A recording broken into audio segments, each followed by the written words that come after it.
Bien, hola. Entonces no hay mucho entusiasmo hoy día. Bueno, por el minuto a ver si llega algo más.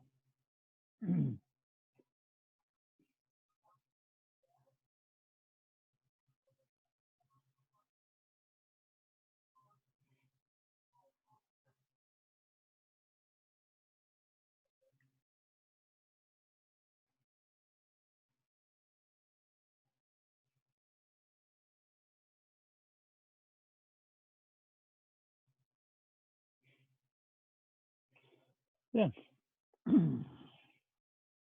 recapitulando, donde habíamos quedado la semana pasada, era considerando que caso la función de Runge, por ejemplo, que esa cosa que se ve ahí, bastante civilizada, no se ve que tenga discontinuidades ni nada, da errores horrendos al interpolar con puntos igualmente espaciados. Y lo peor de todo es que conforme agregamos más puntos, el error se hace cada vez más grande todavía. Aún peor, o sea, lo que uno esperaría que al utilizar el polinomio de grado mayor, el polinomio de grado mayor me da una aproximación mejor. Pero resulta que no es así, da una cosa cada vez peor. Vimos los gráficos correspondientes que resultaban de eso y también la clase anterior. Vamos a aparecer esta cosa de aquí ahora. Bueno, es lo mismo, tendremos que vivir con esa tontera de arriba, por lo visto.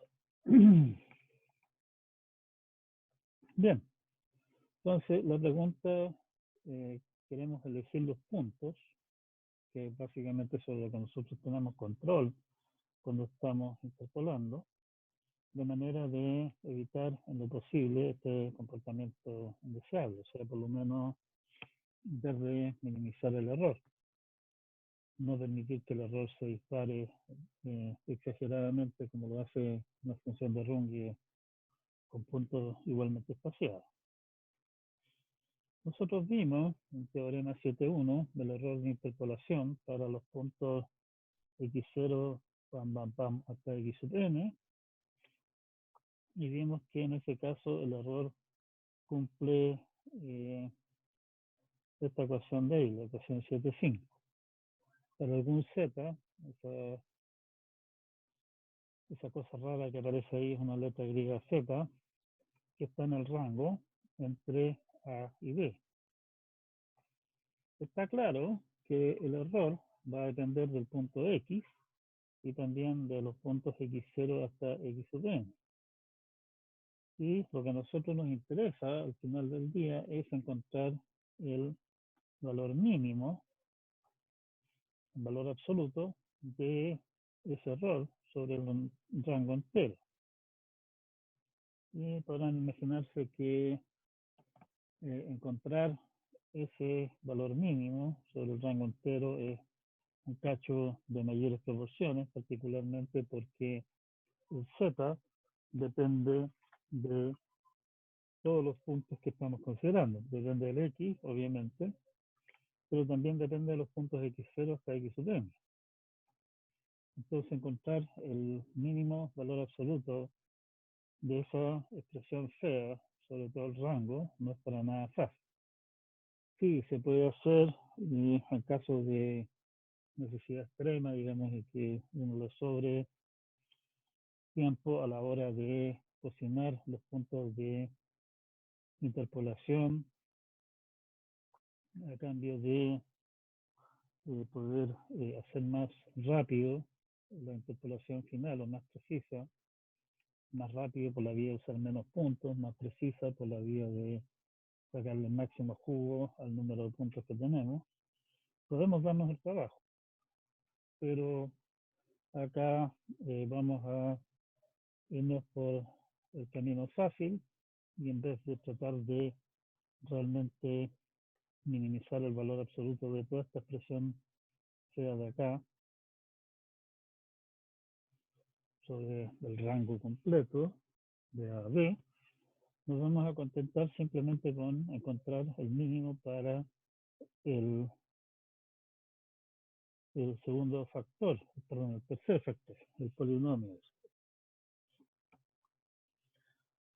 Nos vamos a contentar con encontrar el polinomio, los puntos que minimicen el máximo valor absoluto de ese polinomio en el rango del caso.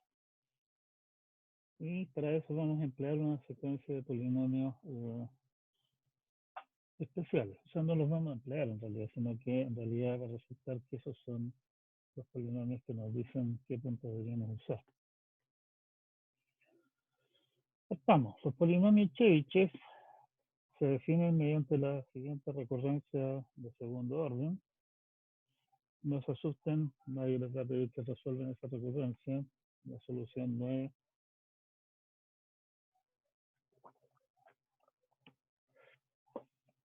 es fácil. O sea, la solución se puede obtener de la forma tradicional, pero las fórmulas que resultan son bastante inmanejables. No es la idea hacia dónde vamos acá. Un punto interesante de los polinomios Chebyshev es que en vez de tener que usar la recurrencia 7,6 que los define, podemos derivar una fórmula explícita para el polinomio T sub n. Y eso es el tema de nuestro siguiente lema. Para x que pertenece al rango menos 1 a 1, podemos expresar T sub n de x como el coseno de n veces arco coseno de x. O sea, en el fondo estamos expresando nuestro polinomio en términos de funciones trigonométricas. La demostración en realidad es bastante sencilla. Ustedes se recuerdan la fórmula para la suma del coseno. Coseno de alfa más beta es coseno de alfa, coseno beta, menos seno de alfa, seno beta. Y por lo tanto también coseno alfa menos beta es coseno alfa, coseno beta, más seno alfa, seno beta. Bueno, en este caso particular estamos tomando como nuestro alfa coseno teta, como nuestro beta coseno n teta, y resultan esas dos ecuaciones de ellos. Si las sumamos francamente, nos queda que coseno n más 1 de teta es 2 veces coseno de teta, coseno n teta menos coseno n menos 1 de teta. Si hacemos el cambio de variable, teta es arco coseno de x, o sea, x coseno de teta, nos queda coseno de, qué sé yo. Si definimos ahora el T sub n minúscula de x como coseno de n arco coseno de teta, que en realidad, perdón, n arco coseno de x, que no es más que coseno de n teta, resulta que T sub 0 de x es simplemente 1. T sub 1 de x es simplemente coseno de teta, por la definición de T sub n. Y T sub n más 1 de x, de esta ecuación de acá, resulta que es 2 veces x T sub n de x menos T sub n menos 1 de x para n mayor o igual a 1. Si comparan eso con nuestra recurrencia 7.6, las dos recurrencias coinciden, por lo tanto, esas dos expresiones nos dan los mismos valores, ¿correcto?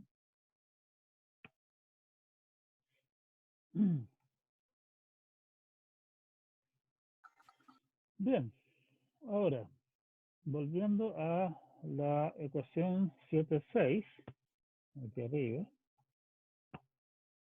vemos que T sub 0 tiene, o sea, en realidad partamos con T sub 1. T sub 1 es el coeficiente del término de mayor grado es 1, y cada vez que vamos al siguiente, T sub n más 1 es 2x veces T sub n de x, por lo tanto resulta que el polinomio va a tener la forma 2 a la n menos 1, x a la n más bla bla bla bla bla, si es que el n es mayor o igual a 1. Esa forma en fondo no se cumple si es que el n es 0. Por el otro lado, nosotros conocemos los senos de T sub n de x, dado que T sub n de x no es más que coseno de una cosa. Eso va a ser 0 siempre que el coseno sea 0. El coseno es 0 cuando eh,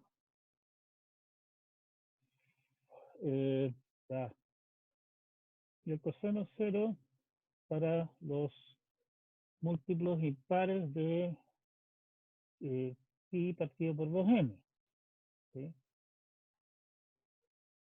Por lo tanto, conocemos los x sub k, los ceros de nuestro polinomio, y como conocemos los ceros, sabemos que el polinomio va a tener que ser el producto de x menos x sub k para todos los x sub kf por alguna constante.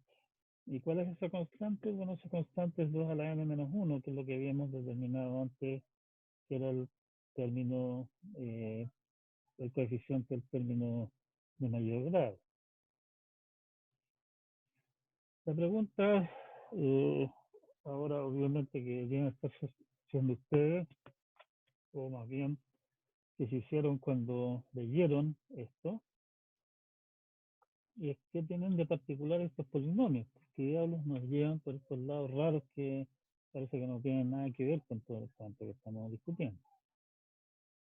Veamos primero un resultado general sobre polinomios mónicos. Un polinomio es mónico si el coeficiente de su término con mayor grado es 1, o sea, 1x a la n, bla, bla, bla, bla, bla. ¿Sí?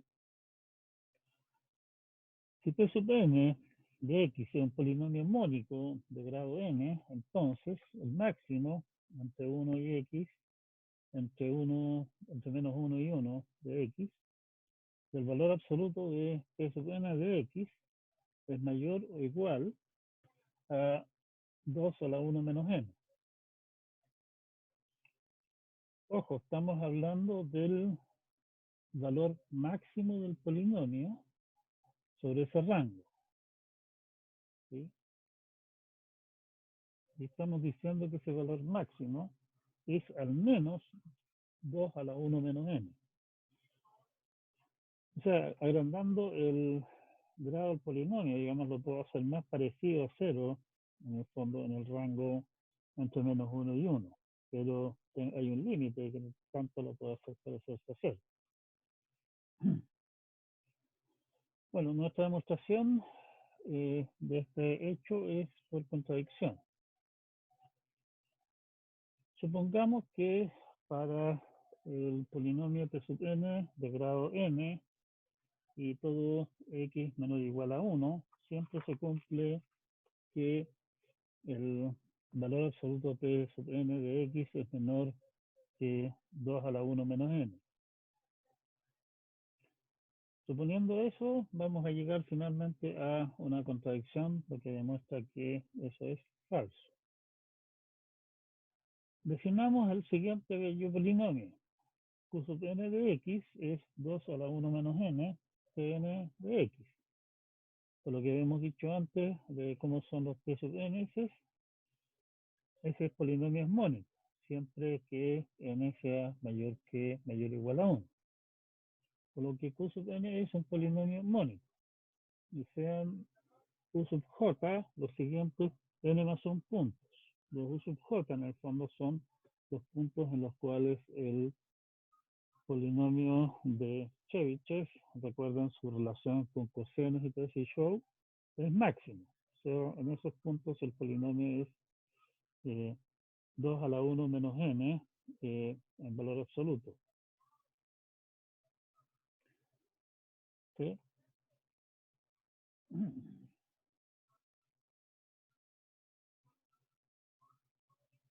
Por el lema, tenemos que T sub n de coseno j i por n, o sea, el u sub j, es simplemente menos 1 a la j, como habíamos nosotros indicado antes. Es el máximo y mínimo del T sub n.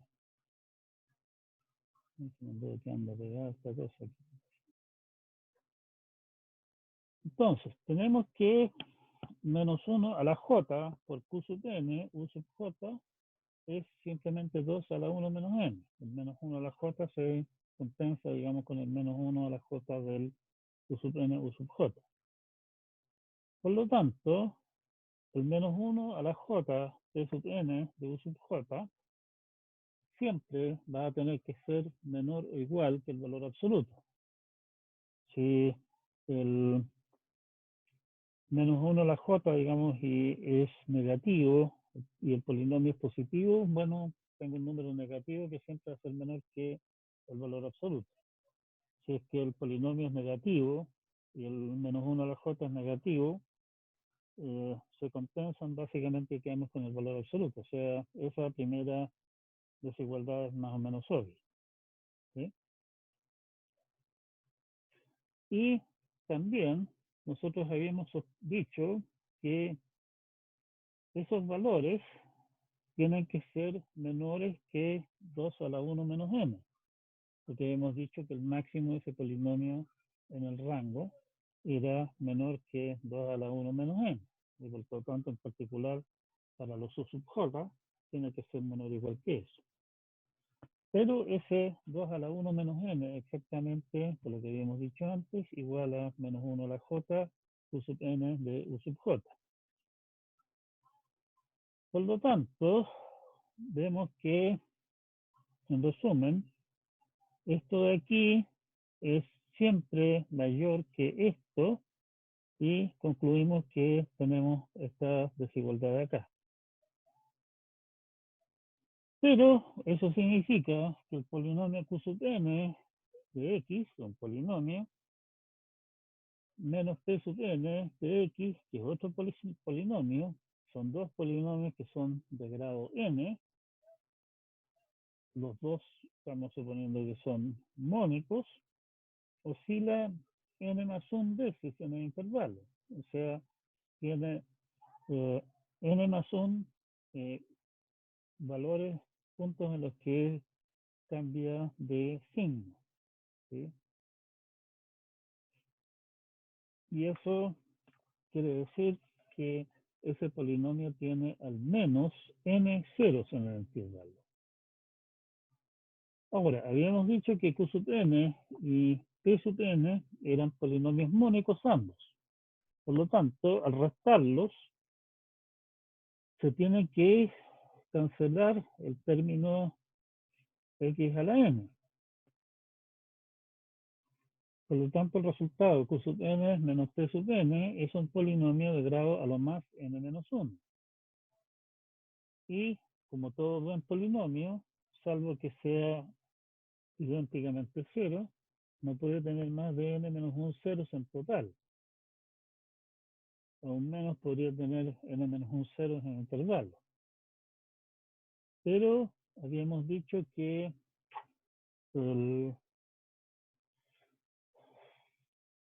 eso es imposible. O sea, está claro que no puede ser eso. ¿Sí? Porque habíamos dicho que ese polinomio, bueno, eso es imposible. ¿Sí?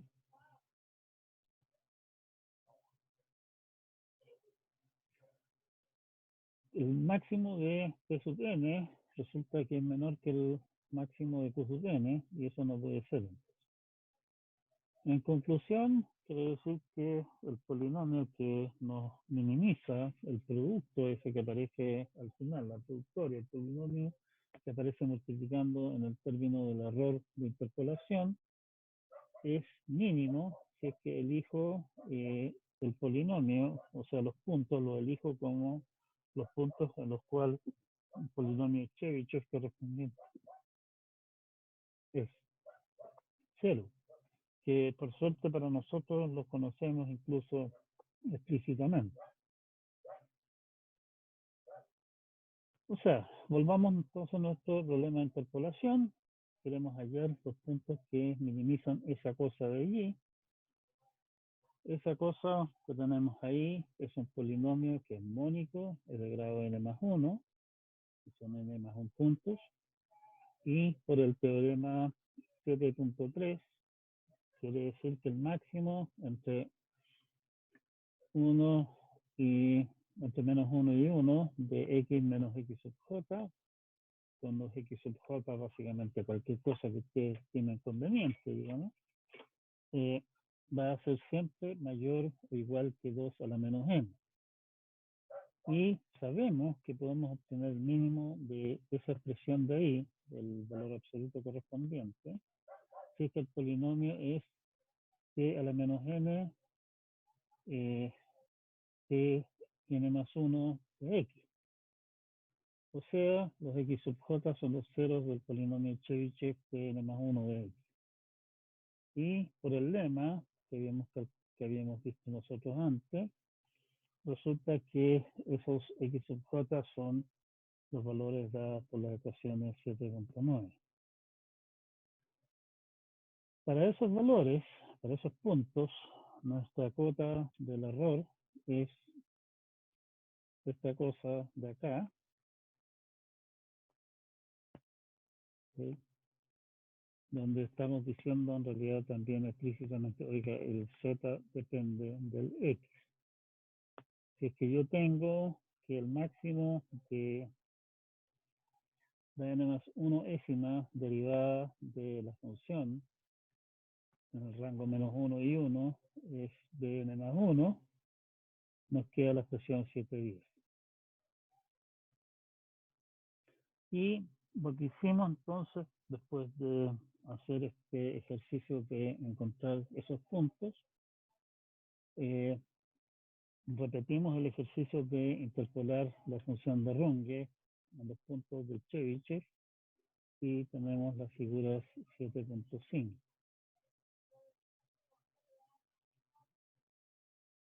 Que tenemos acá.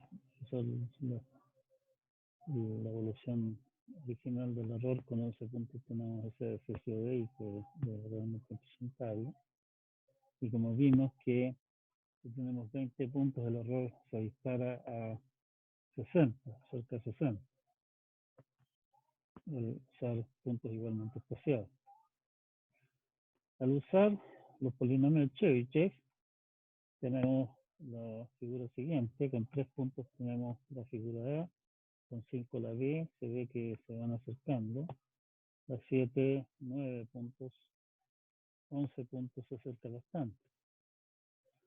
Si ustedes se fijan, la característica particular que esto tiene, y en el fondo eso es lo que hace interesante precisamente los puntos de Chebyshev, es que los errores en el fondo no hay puntos en los cuales el error es como grande, sino que el error, digamos, se distribuye en forma más o menos uniforme, bien más o menos parejo, los errores en todos los puntos donde las diferencias son máximas. Es exactamente lo que nosotros esperaríamos por la forma en que funcionan los polinomios de Chebyshev.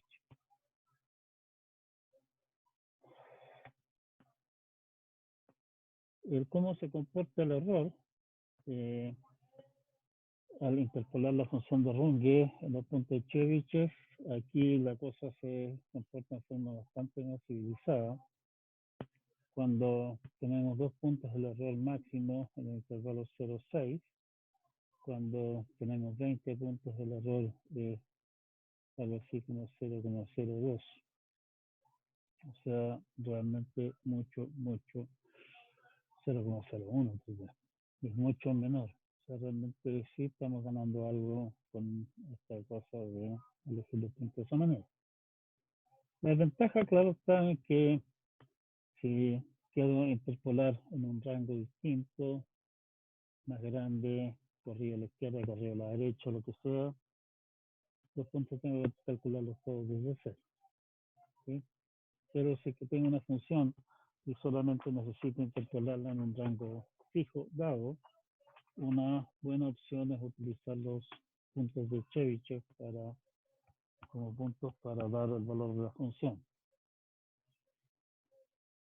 Dado los puntos, obviamente, por todo lo que hemos discutido antes nosotros, cómo calcule el polinomio que interpola con esos puntos es irrelevante. Todas las fórmulas, siempre que la fórmula esté correcta, me da el mismo resultado. Así que esto salga de los puntos de Chebyshev, o sea, simplemente puntos que se le ocurrió, o los puntos donde resulta que se había medido el valor, la fórmula de cálculo, digamos, de la interpolación es exactamente la misma.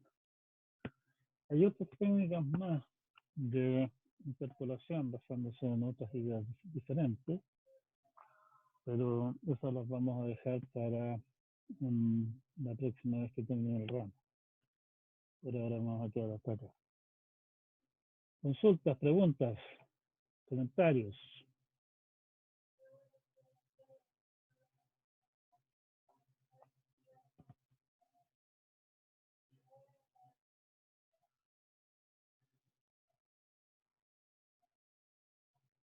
Profe, tengo una pregunta, pero es del inicio de la materia, cuando se encontrábamos los ceros de las funciones.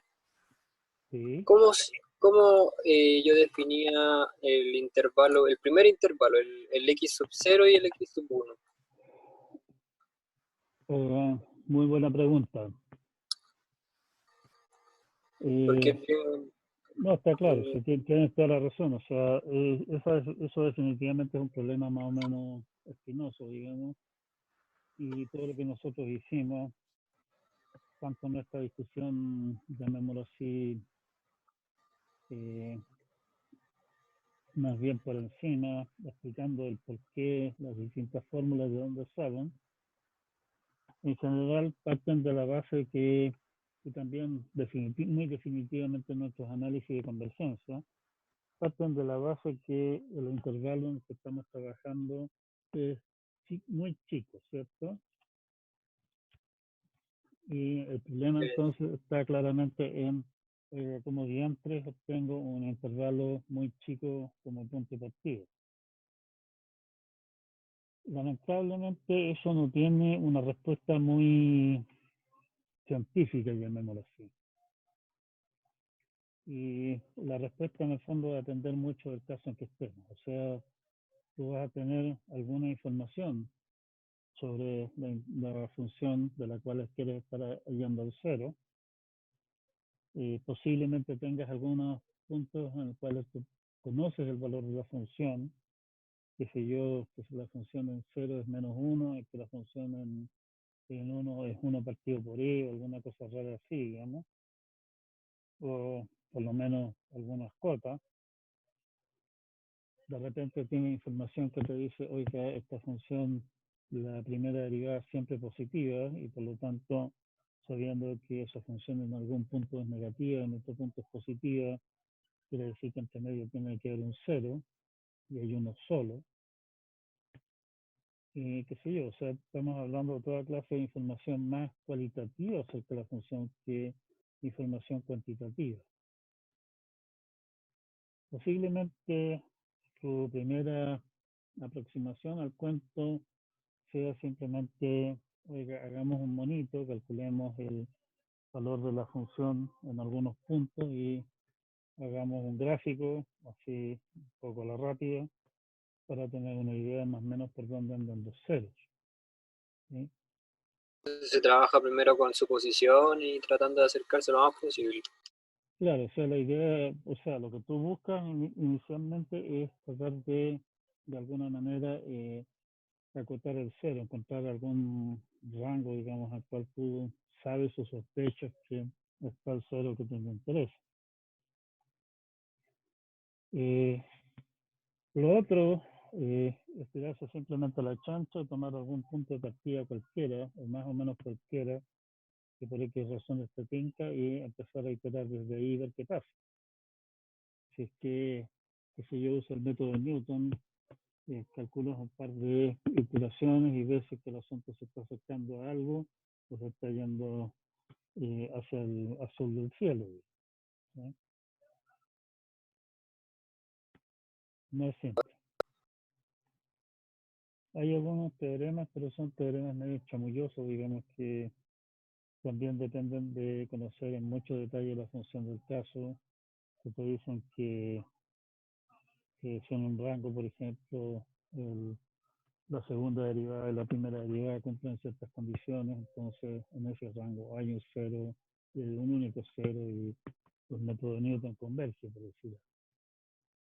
Pero eso en la práctica no es precisamente terrible ayuda.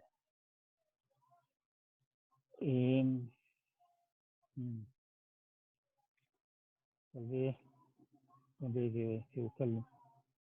Pero por ahí hay trabajos, digamos, que hablan de lo que llaman el Basin of Attraction, o sea, algo así como el Basin, algo así como la tina de atracción de un cero, para el método de Newton en particular. Si tú tomas el método de Newton, por ejemplo, lo usas en números complejos, claramente se puede usar con números complejos también, ¿cierto? Y te pones a iterar buscando cero, digamos, de, qué sé yo, x a la 5 menos 1, que básicamente te debería dar las 5 raíces complejas de 1. Hay ciertos puntos desde los cuales ese método converge hacia cada uno de los ceros, y hay puntos entre medio de los ceros, justo, digamos, entre medio de ellos, en los cuales el método simplemente se queda pegado, se pierde. Y si uno hace un monito de eso, por ahí me encontré con alguien que hace un monito de eso, resulta una figura extremadamente bonita, una especie de flores así bien simpática. El punto es que esa área desde la cual el método de Newton, en este caso particular, converge hacia un cero particular, habiendo varios en la función, no es precisamente ¿cómo se llama? Un área sencilla, o sea, no es algo así que uno puede decir, esta cuestión es una elipse o un cuadrado o alguna cosa así, sino que es un fractal, es muy complejo, muy lindo, digamos, como digo, pero muy complejo. Recomendación práctica, en el fondo, quedarse a la piscina con alguna aproximación inicial, si es que la tienes, obtenida de alguna otra manera, y ver qué pasa. O sea, tener ojo en qué es lo que está pasando, no simplemente decir, oye, Itera está contra el cero, capaz que la cuestión se ponga a dar vueltas y no llegue nunca a ningún lado. Muchos casos, muchas funciones, en realidad es relativamente sencillo mostrar que hay un único cero y que el cuento converge, digamos, pero eso es un tema de caso a caso. La respondí la pregunta, lo confundí más, seguro. No, sí, sí, gracias, profe. Estoy suficientemente confundido, gracias, no insista. ¿Eso? Claro, no, sí, sí entendí, profe, gracias. Ya, como digo, realmente no hay reglas, digamos, así duras de por dónde partir. Sí, en general, si es que uno tiene problemas de alguna clase real, digamos, generalmente uno tiene alguna clase de tufo y más o menos por dónde anda la solución. Y puede partir con eso como primera como primera aproximación y ver cómo se comporta el cuento. Bien. Estamos claros entonces con lo que tiene que ver con interpolación. ¿Sí? En resumidas cuentas, ¿qué es lo que estamos buscando? Tengo una función que por alguna razón la conozco solamente en algunos puntos. Si que tengo suerte, tengo yo la posibilidad de controlar qué puntos utilizar como puntos en los cuales está conocida la función. En general, no tengo tanta suerte, sino que tengo que simplemente trabajar con lo que me dan. Y la idea es encontrar una función suave que interpole, o sea, que me dé aproximaciones al valor de la función en puntos intermedios. Y esa misma cosa la podemos usar incluso siendo un tanto irresponsable, con la idea de aproximar la función fuera del rango de los puntos que a nosotros nos están dando. ¿Sí? Tenemos una idea de cuánto es el error, pero lamentablemente el error depende de propiedades de la función, que estamos partiendo de la base que esa función no la conocemos precisamente en gran detalle, como la n más 1 ésima derivada. Si no tengo la menor idea cuál es la función en sí, vaya uno a saber cuál es la n más 1 ésima derivada. Pero bueno, es lo que es.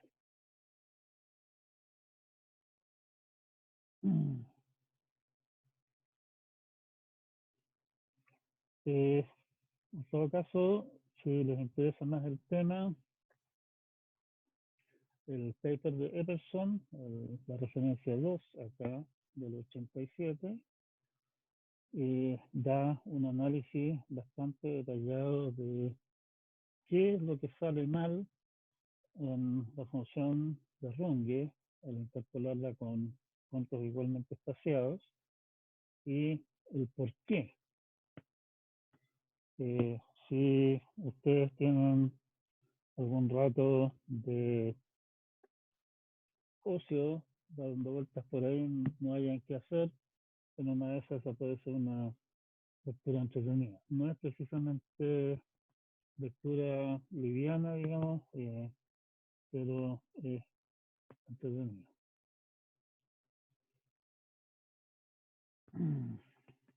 Ya, vamos a nuestro tema siguiente. El tema es llamado cuadratura. Ustedes lo leyeron esto en detalle en sus casas y por lo tanto podemos simplemente dar un rápido resumen acá, ¿cierto?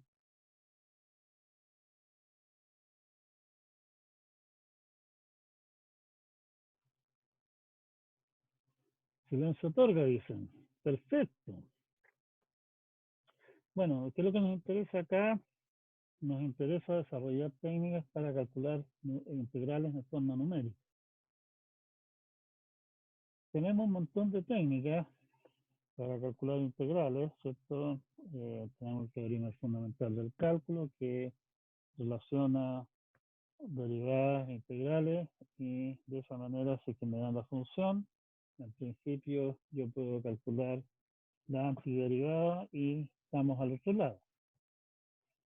La triste realidad es que, a pesar del entusiasmo que tienen los colegas en matemáticas, por técnicas de integración, con toda clase de sustituciones trigonométricas marcianas, andar jugando con fracciones parciales y otras hierbas más, resulta que la mayor parte de las integrales que nos toca calcular en la práctica, resulta que no tienen una antiderivada en forma cerrada.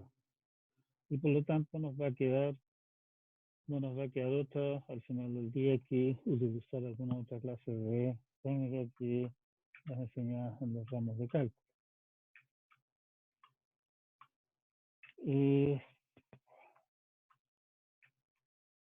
Entonces, nuestro problema es que queremos evaluar una integral definida, integral entre a y b, de alguna función f de x, Y obviamente hay varias opciones para hacer eso. O sea, una opción que tenemos es si es que la función es suficientemente decente, expandirla en serie, integrar la serie o hacer alguna otra clase de enjuagues diferentes. Pero aquí queremos todavía considerar el caso en que tenemos funciones que conocemos tal vez solamente en algunos puntos. Y en base a eso queremos obtener alguna aproximación de la integral.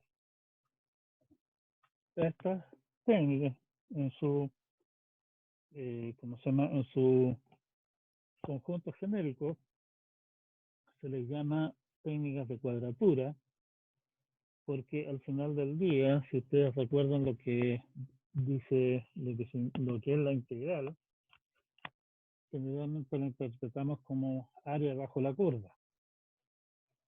Y para, en particular, la geometría clásica de los griegos, lo que buscaban en el fondo era calcular el lado de un cuadrado que tuviera la misma área que la figura que tenían en mente. O sea, estaban tratando de reducir todo a calcular a cuadrados y por eso cuadratura. Bien, supongamos que, igual como estábamos haciendo en el caso de interpolación, tenemos la función f dada en los puntos x0 hasta x sub n, que típicamente se les llama los puntos de cuadratura. Para encontrar el valor de 8,1, la idea básica es utilizar un polinomio que interpola esa función en esos puntos. Polinomio que, como somos terribles y creativos, le vamos a llamar t. Y interpolamos el polinomio. En la esperanza de que en la medida que el polinomio dé valores suficientemente exactos de la función, obviamente la integral del polinomio debería ser una aproximación razonable de la integral de f. Si usamos la fórmula de Lagrange para el polinomio que interpola, resulta que la integral entre a y b de p de x, que es nuestra aproximación a la integral de f, no es más que la integral entre a y b de la sumatoria entre 0 y m de los fx sub j, los puntos de interpolación, los L sub j, esos polinomios marcianos que usa Lagrange, digamos, para cada uno de los puntos en el fondo de x, lo cual, como el fxj son constantes, podemos reescribir esa expresión como las cosas que aparece a continuación, que es básicamente decir, oiga, tome los puntos, los valores de la función en los puntos x sub j y multiplíquelos por una constante, la constante a sub j. Nótese que la constante a sub j viene a ser la integral entre a y b del polinomio LJ de x. Y por lo tanto la sub j depende únicamente de los puntos. No depende para nada de los valores de la función. O sea, puedo usar exactamente los mismos valores de a sub j para cualquier función que ustedes me pidan, con los mismos puntos. De esa manera, tenemos entonces que los coeficientes de la fórmula 8.2 de cuadratura es simplemente la integral entre a y b del L sub j x de x. Está claro que podemos calcular esas integrales, bueno, son polinomios y eso no es tan terrible, ¿no? Lo malo es que esos polinomios están dados de una forma bastante poco agradable para trabajar con ellos. Por lo tanto, una alternativa tal vez más práctica es simplemente plantear un sistema de ecuaciones para los a sub j, suponiendo que la fórmula es exacta para polinomios elegidos. sabemos que si es que tengo un n más 1 puntos de cuadratura, esos n más 1 puntos de cuadratura me determinan un polinomio de grado n, y la fórmula va a ser exacta para ese polinomio de grado n. En realidad eso significa que la fórmula, básicamente por lo que estábamos diciendo recién, la fórmula 8.2 va a ser exacta para todos los polinomios hasta de grado n.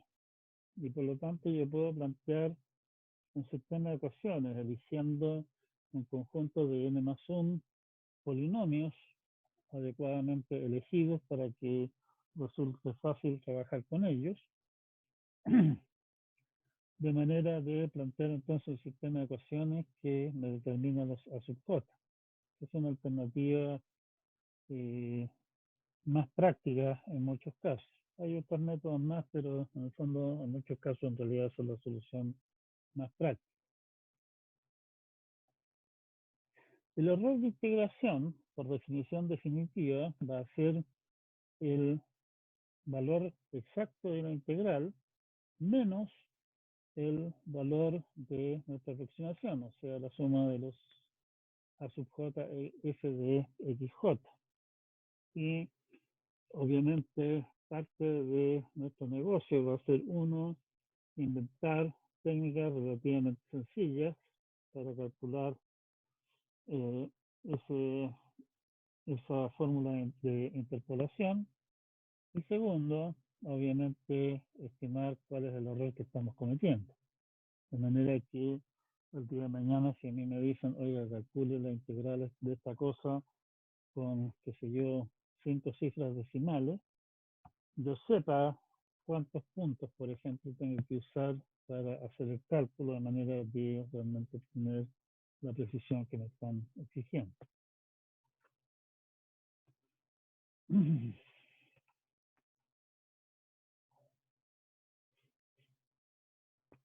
Bueno,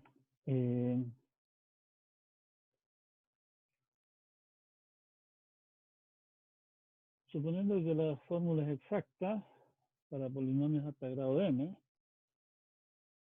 que no siempre va a coincidir con n, el número de puntos más 1, lo que hacemos es expandir mediante serie de Taylor alrededor del punto A hasta el término en x menos a la m más 1 y simplificamos. Como el cuento,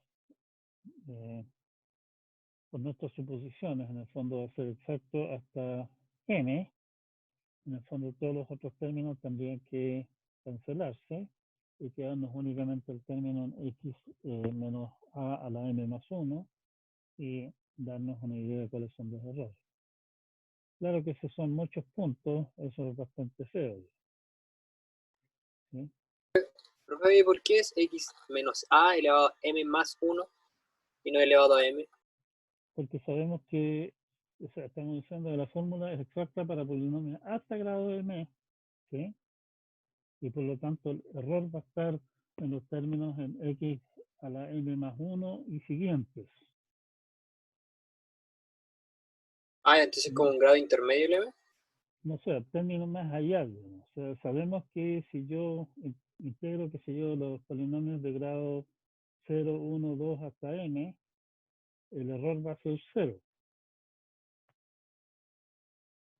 Estoy suponiendo que mi método funciona en forma exacta para polinomios de grado n. Vale. Y por lo tanto el error va a estar, digamos, en lo que esté más allá. Bueno, caso más simple, polinomio de grado 0, es básicamente aproximar la función mediante constante, ¿cierto? El caso más simple de eso es decir, oiga, suponer que el valor de la función entre un punto y el siguiente es simplemente el valor de la función en el punto inicial. Suponiendo, tenemos el caso de la figura 8.1. ¿Sí? Ahí en el fondo subdividí el rango de A a B en 5 pedazos y cada pedazo estoy suponiendo que el valor de la función es simplemente el valor de función del principio.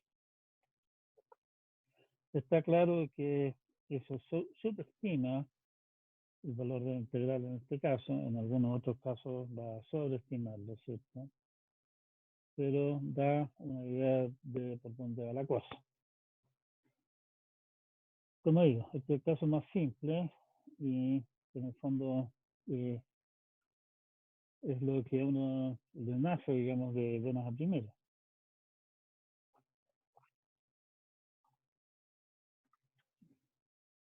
Y eso corresponde a simplemente aproximar la integral mediante esta expresión que aparece aquí. Si tenemos que los puntos están igualmente espaciados, como en la figura 8.1 en realidad, se tiene que xj más 1 menos xj es h, por algún h adecuado, y por lo tanto puedo decir que la integral es h veces la suma de los valores de la función en los distintos puntos. Ahora, a mí me dijeron, oiga, calcule el valor de esta integral con, qué sé yo, 3 cifras. Yo puedo decir, oiga, con 1000 puntos de más da, pero eso significa que tengo que calcular 1000 puntos. Y si el cálculo tengo que hacerlo a mano, me voy a aburrir a medio camino. O sea, tengo que considerar qué tanto trabajo vale la pena invertir realmente en hacer el cálculo. Capaz que realmente se necesitan 1000 puntos para calcular el valor de la integral con 3 cifras, pero es posible que baste, qué sé yo, con 10. ¿Sí? Para obtener una estimación del error, y aquí nuevamente, ojo, estamos suponiendo que todos nuestros cálculos son 100% exactos, o sea, estamos haciendo cálculos sin errores de redondeo ni nada. Consideremos un único intervalo, xj hasta x sub j más 1, que para simplificar la existencia, supongamos que tiene largo h, y consideremos la antiderivada del cuento. O sea, consideremos la función f mayúscula de x, que es la integral entre x sub j y x, donde x está entre x sub j y xj más 1, de f de t de t. Claro, si es que esa antiderivada no existe, todo este cuento no tiene absolutamente ningún sentido. Así que, eso. Como siempre, usamos nuestro caballito de batalla, las series de Taylor, alrededor de x sub j, expandimos f mayúscula de x, y usamos el teorema fundamental del cálculo. Lo que nos dice el teorema fundamental del cálculo es que, o sea, lo que nos dice Taylor es que se cumple una cosa como esta, donde estoy utilizando el término del error con en la segunda derivada, o sea, cuadrático, porque la esperanza es que para valores más pequeños el cuento sea exacto. La filosofía general en esto, nuevamente, esto no es una ciencia, es un arte, o si ustedes prefieren, es un poquitito el tontón.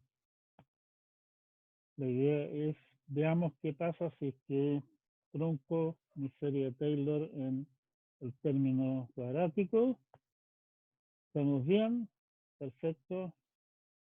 Dejamos eso como la versión oficial. Si resulta que el término cuadrático se me termina cancelando, quiere decir que me quedé corto. Tengo que agregarle un par de términos más. Tal vez pruebe con término cúbico o bicuadrático, o lo que sea, digamos. Probablemente los cálculos que he hecho por el momento me den algunas luces a dónde va la cosa. Así que resulta que quedan términos anteriores que no se me cancelan, quiere decir que se me pasó la mano, digamos, que puedo en el fondo hacer el desarrollo cortando el cuento antes y de esa manera ser feliz. Bueno, en este caso, brujamente, yo sé que me conviene ir hasta el término en el término cuadrático, como vamos a ver pronto. Bien, ¿qué es lo que nos dice el teorema fundamental del cálculo? Primeramente sabemos que f mayúscula de x sub j es 0, porque la integral entre x sub j hasta x sub j, 0.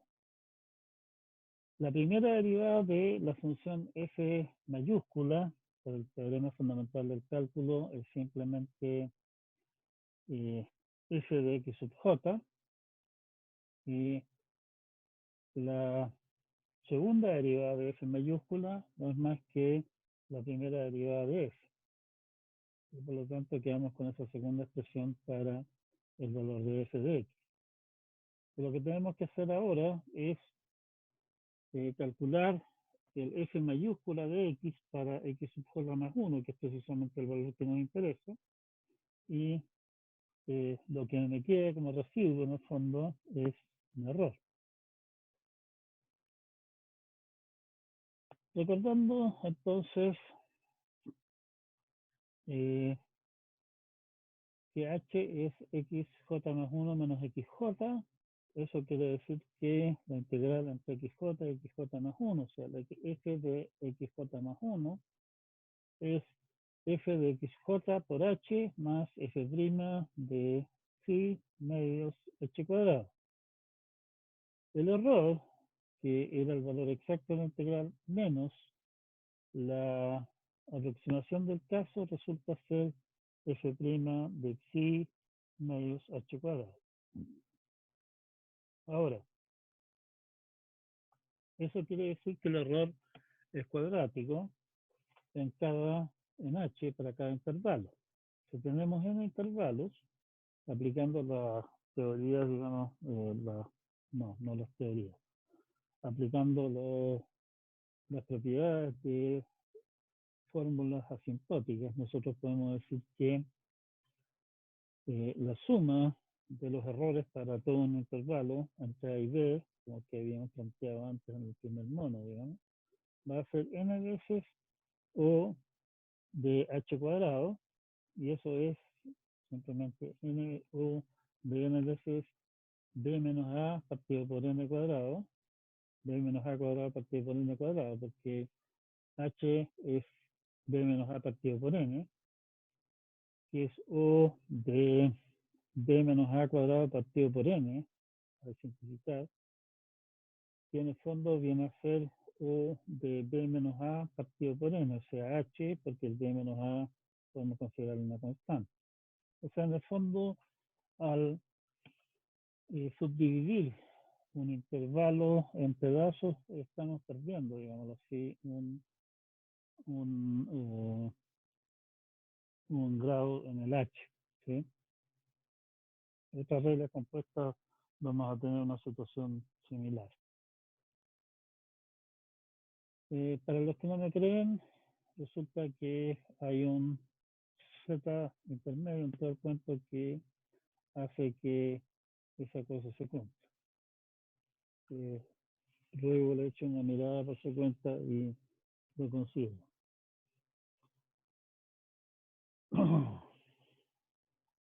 Bueno, uno de los puntos que hicimos fue simplemente tomar el punto inicial.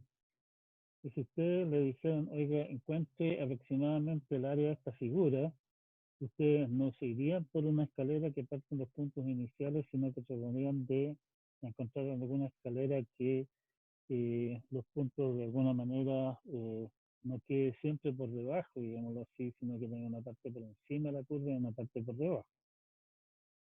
Es más o menos fácil ver que sea como sea la curva, una idea razonable al respecto es tomar el punto medio de los intervalos, no el inicio ni el fin. ¿Sí? Y nos queda un mono como la figura 8.2.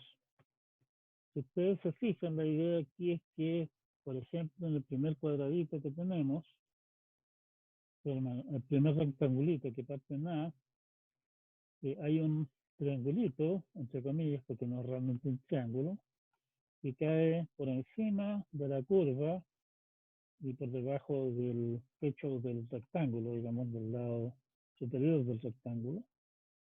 Y ese más o menos esperamos que se compense con el triangulito que queda por debajo de la curva, entre la curva y entre el rectángulo y la curva, en la segunda mitad del intervalo. Y por esa vía, entonces, básicamente haciendo la misma cantidad de trabajo que estamos haciendo en el método del punto inicial, debiéramos tener un resultado más preciso de la integral. La pregunta nuevamente es, ¿qué tanto más?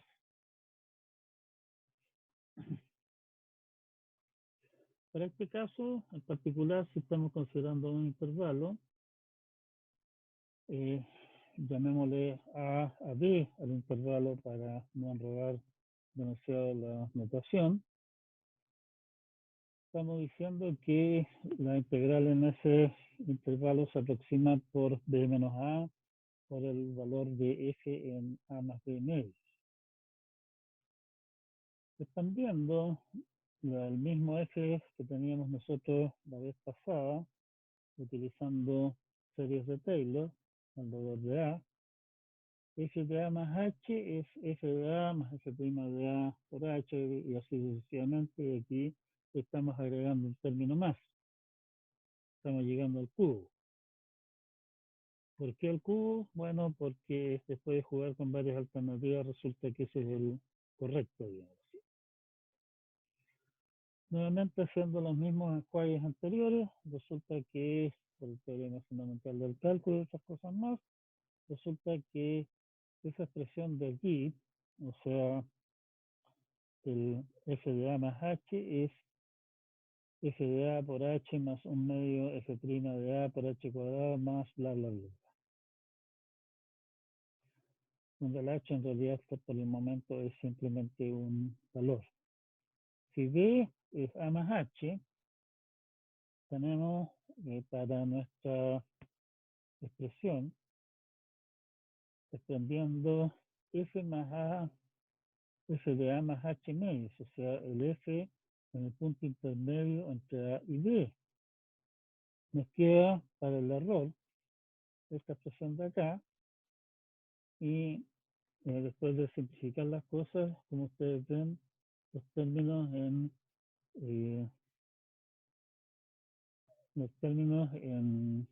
¿cómo se llama? En f de A, la primera derivada de A se cancelan y me queda finalmente solamente un término en f segunda de A por h cubo. Es sorprendente que a pesar de que estemos aproximando la función simplemente por una recta, esta fórmula tiene un error de orden cúbico. O sea, en realidad esta fórmula es exacta si es que nuestra función que estamos tratando de integrar es una función cuadrática. ¿Sí? Nuevamente, igual que antes, si es que podemos estimar el error, si yo tengo alguna clase de cota para la segunda derivada de f, estamos listos. O sea, con eso tengo una estimación de cuál es el error que está cometiendo nuestro hermoso método. Nuevamente el teorema del valor intermedio corresponde. Así que tengo un rango de valor. Siguiente idea más simple es aproximar la función no por una constante, sino que es por una función lineal, una recta que pase por los dos puntos de los extremos del intervalo que nos interesa. Y si miramos el mono 8.3, estamos básicamente aproximando el área bajo la curva mediante un trapezoide. Esa clase de figuras, digamos, que tienen dos lados paralelos y dos lados que no son paralelos, en realidad, pero esa clase se le llama trapezoide. Y eso claramente es bastante, una aproximación bastante más cercana, digamos, que el tener, por ejemplo, una recta en algún punto dado. Si ustedes se dan el trabajo de calcular el área de esa cabeza de pescado de allí, se dan cuenta que esa área se descompone en un rectángulo, la parte de abajo, digamos, que tiene altura f de a, y un triángulo que tiene altura f de b menos f de a, y ambos tienen base b menos a, y por lo tanto el área de esa cosa no es más que un medio f de a más f de b por b menos a, es el área del trapezoide.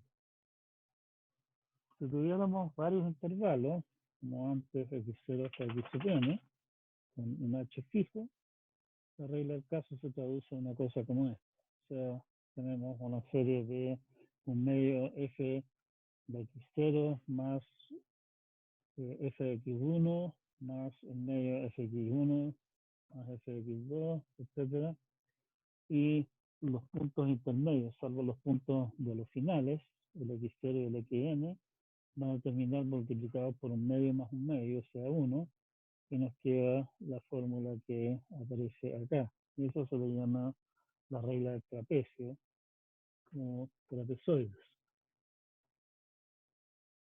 ¿Sí?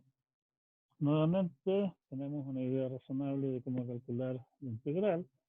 El problema ahora es determinar cuál es el error que estamos cometiendo.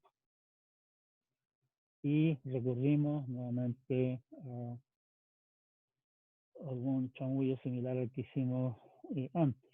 O sea, podemos hacer exactamente lo mismo que hemos planteado, pero hay maneras más elegantes de obtener resultados. La más bonita que he encontrado yo es la que aparece acá. Consideremos un intervalo, o sea, el error va a ser x sub j más 1 menos x sub j medios por f de x sub j más f de x sub j más 1 menos la integral correspondiente, o sea, nuestra definición de error de simple. Consideremos C como el centro del intervalo, o sea, xj más 1 medios.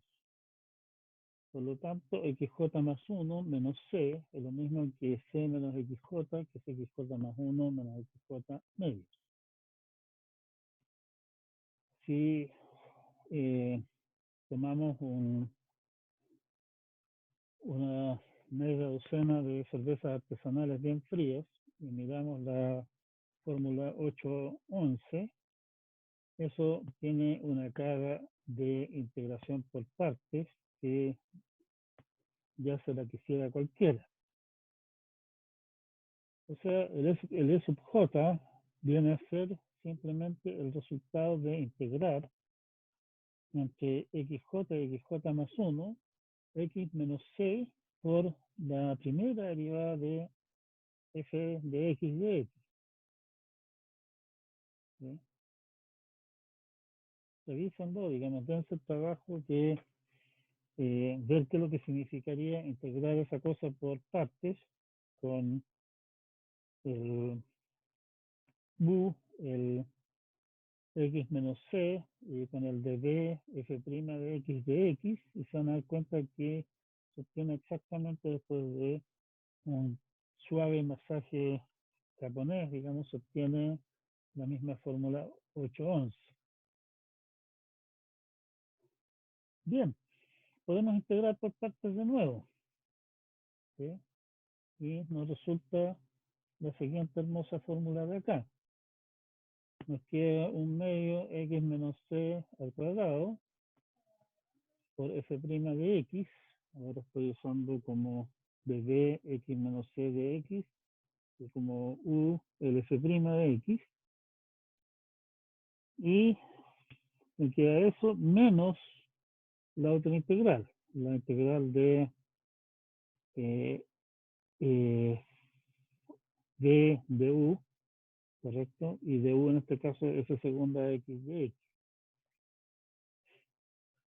Pero eso podemos calcularlo, o sea, la primera parte, el x menos c al cuadrado, en los dos puntos sabemos que es siempre en los dos casos el mismo, es xj menos x, perdón, xj más 1 menos xj al cuadrado cuartos, por la diferencia de los f's, menos la integral que nos va quedando.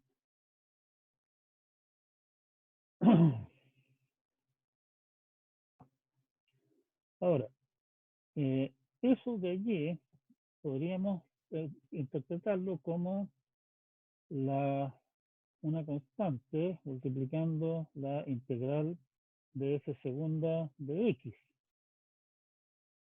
Y nos queda la expresión siguiente. ¿Sí?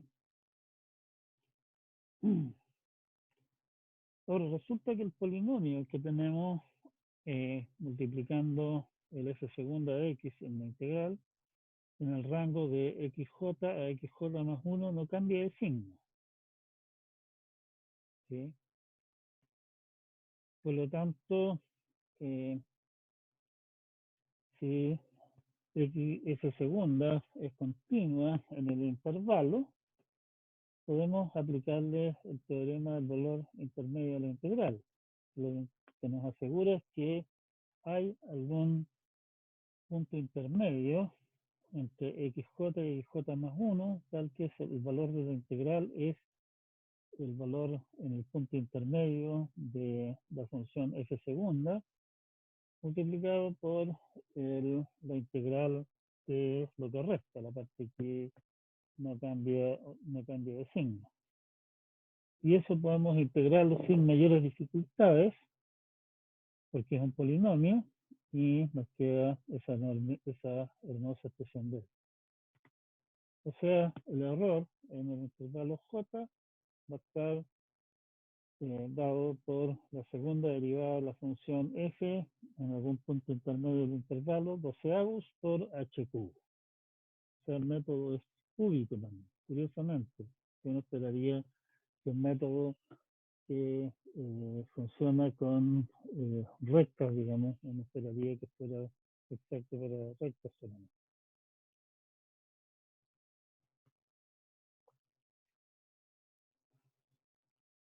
Bueno, para ilustrar un poquitito qué es lo que está pasando acá, digamos, vamos al trabajo de integrar, calcular la cuadratura de la función de Runge en el rango entre menos 1 y 1. Como esta función es una función bastante, ¿cómo se llama? Bastante civilizada, incluso lo suficientemente civilizada como para obtener una antiderivada exacta, resulta que la integral correspondiente la podemos calcular. Resulta que, y si no me creen, por favor, desentierren sus cuadernos de cálculo y calculan la integral. Resulta que la integral es 2 veces la cotangente de 5 quintos. Y lo que hacemos a continuación, para efecto de demostración, es estimar la integral usando trapezoides y trapezoides cuyo largo de el h, digamos, es 2, que es el largo del intervalo completo, 1 de menos 1 a 1, y 2 a la 1, 2 a la 2, hasta 2 a la 9, o sea, 2 a la 9 son 512 subdivisiones. Y calculamos entonces, para eso tenemos computadores, no hay que hacerlo a mano, porque si no sería una lata, ¿cierto? Calculamos la integral utilizando trapezoides y podemos entonces calcular el error exacto porque conocemos el valor exacto de la integral. Y ahí tenemos cómo evoluciona el error. Como ustedes ven, el error cuando partimos con 3 puntos, con 2 puntos, digamos, el error es bastante grande, pero va disminuyendo rápidamente a valores bastante pequeños. Suponiendo que el error tiene la forma c por h cuadrado, podemos calcular el c que corresponde. Y si ustedes se fijan, ese c, al ir disminuyendo el h, pareciera ir convergiendo hacia un valor fijo. ¿Sí?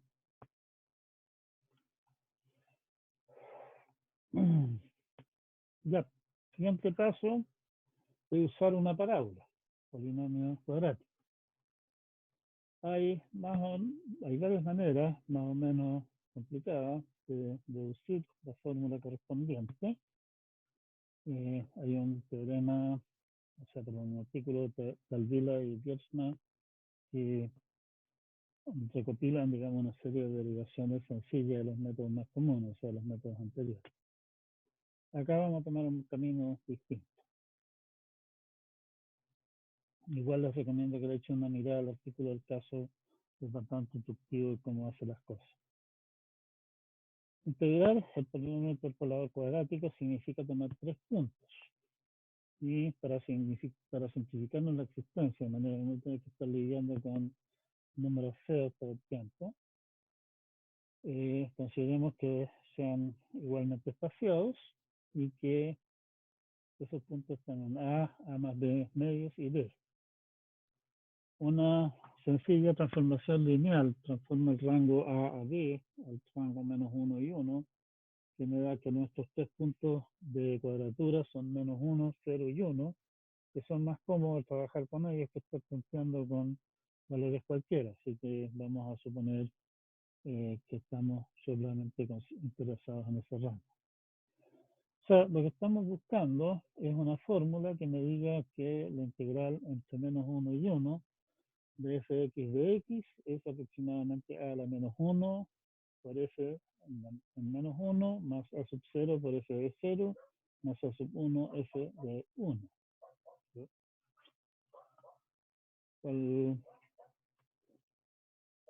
¿Cómo se llama? El subíndice de la A mayúscula desde este refleja en qué valor de x estamos hablando. En realidad eso debería ser aproximado, pero no importa.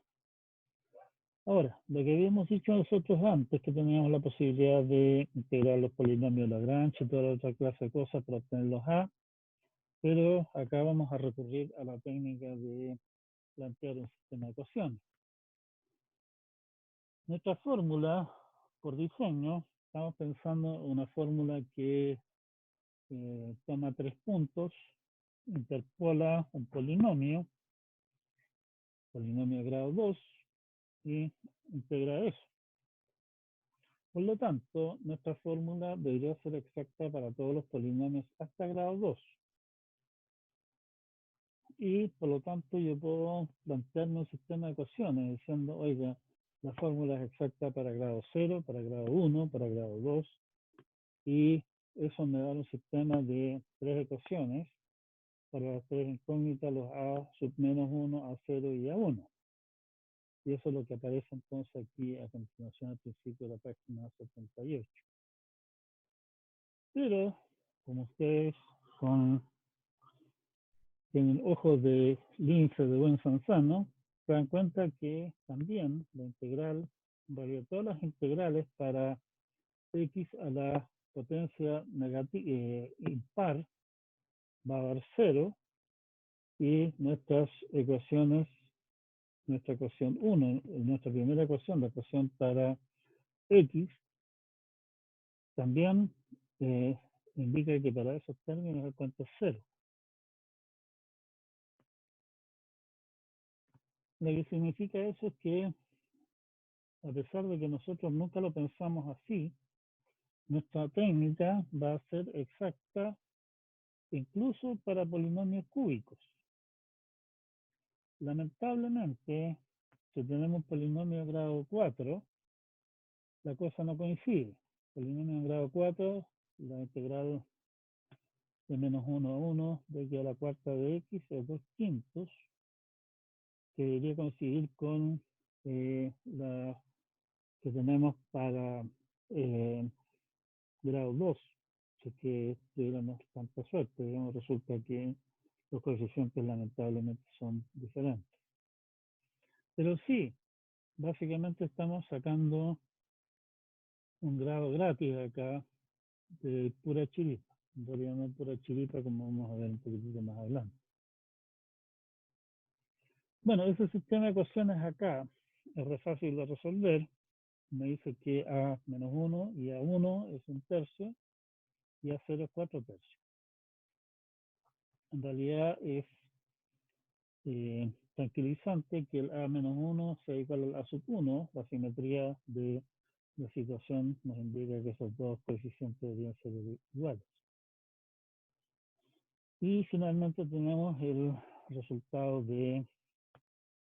para la regla de Simpson, que usamos una técnica más o menos bastante ad hoc para demostrar que el error tiene una forma del tipo h a la quinta 90avos es a la cuarta de un phi intermedio.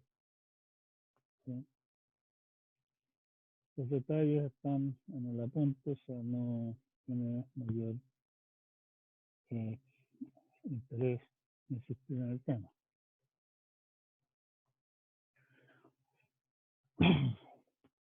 Fórmulas de grado mayor. Obviamente la misma idea que estamos usando para derivar fórmulas con 1, 2, 3 puntos. Podemos ocuparla para 4, 5, 17 puntos y vamos a terminar con fórmulas cada vez más complejas, el desarrollo va a ser cada vez más complicado. Y también recuerden lo que nos pasó con la fenómeno de Runge. Nada nos garantiza que polinomios de grado muy alto se aproximan realmente razonablemente bien a la función que tenemos y por lo tanto eso en principio no es una muy buena idea. Pero si volvemos en el fondo a nuestro sistema de ecuaciones, el sistema de ecuaciones que habíamos planteado nosotros para el caso del método de Simpson, si consideramos el mismo tipo de idea, o sea, también integrar entre menos 1 y 1, tenemos puntos igualmente espaciados, y esos puntos están distribuidos en forma simétrica alrededor del 0.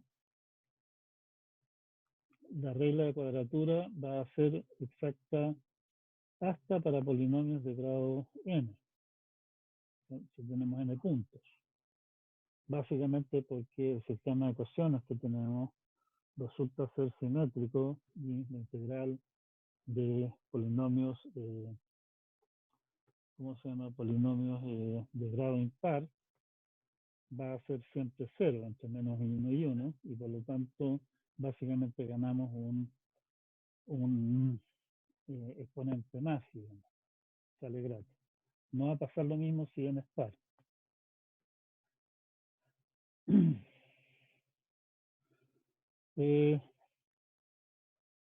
Pero, como ya decía, ya vimos que, por ejemplo, el fenómeno de Runge, las cosas pueden salir horriblemente mal si es que usamos puntos igualmente espaciados, y por lo tanto, utilizar fórmulas de grado muy alto no es una muy buena idea. Una idea para evitar ese problema sería, por ejemplo, utilizar los puntos de Chebyshev, que nos aseguran que los errores de los polinomios interpolantes se mantienen dentro de un rango relativamente acotado, pero complica las cosas. Y por lo demás vamos a ver otras técnicas que dan resultados mejores, así que no tiene mucho sentido quedarse en eso. En la práctica, lo que se hace es utilizar algunas de las reglas simples, o sea, por ejemplo, la regla de trapecio o la regla de Simpson, y usar muchos puntos de subdivisión y usar la regla compuesta, o sea, básicamente trapecio por una montonera de intervalos. Hay una técnica interesante que se conoce como aceleración de Richardson, que se las dejo como introducción a ustedes entenderla. No es demasiado complicado, ¿no? La idea de esto es básicamente calcular lo que estemos calculando, lo estamos tratando de aproximar con dos valores de h, suponiendo que el error cumple la forma general de la ecuación 8.12, podemos obtener una aproximación utilizando, qué sé yo, n intervalos y, por ejemplo, 2n intervalos. La gracia de esto es que si uso n intervalos y uso 2n intervalos, utilizando, por ejemplo, trapecios, quiere decir que el trabajo que tengo que hacer para 2n intervalos es básicamente calcular n puntos adicionales, o sea, no tengo que hacer todo el trabajo de cero. Y como subproducto, yo puedo calcular la integral, estimar la integral para h, y estimar la integral para h medios, y tengo una idea de cuál es el error que estoy cometiendo. Y de esa manera incluso decir, oiga, ¿sabe qué más? Pruebe con 2 intervalos, pruebe con 4, pruebe con 16, y así sucesivamente ir aumentando el número de intervalos, monitoreando el error que vamos obteniendo, la diferencia entre una aproximación y la siguiente, y en el momento de que la aproximación es suficiente, paramos de seguir refinando el cuento. Quedamos entonces hasta acá por hoy día. Echen una mirada a lo que es interpolación, o sea, aceleración de Richardson. Próxima clase lo que vamos a ver es cuadratura gaussiana, que básicamente es la misma idea. Es un poquitito pariente, digamos, de la idea de Chebyshev de encontrar los mejores puntos de manera de hacer que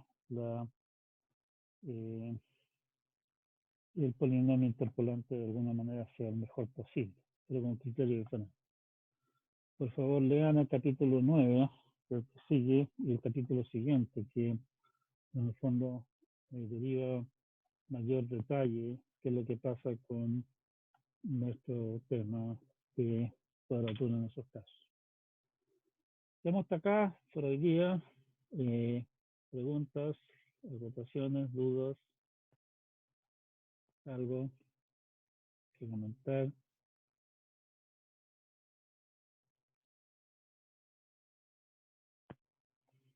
Va, no había abierto el chat, perdón.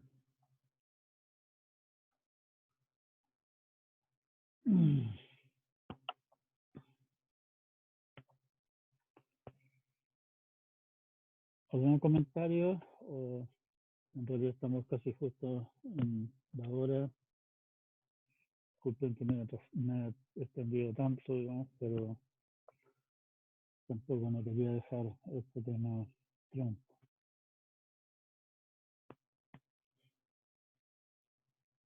Lo que nos queda... Ya que estamos, una pregunta, profe, más o menos para cuándo va a ser la próxima tarea. ¿Cómo?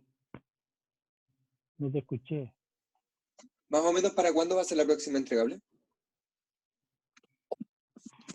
¿Ahora sí? Sí, ahí lo escuché. No lo he escribido todavía, pero la idea sería probablemente tiene la próxima semana, alguna cosa así. ¿Por? Para coordinar mentalmente fechas, plazos. No se preocupe, vale. Aquí nos encargamos de coordinarlo. Justamente ese es el detalle. Ya, pero vale, gracias. Chao. Ya, si no hay más, estamos hasta acá por hoy día. La clase del jueves. Chao, chao.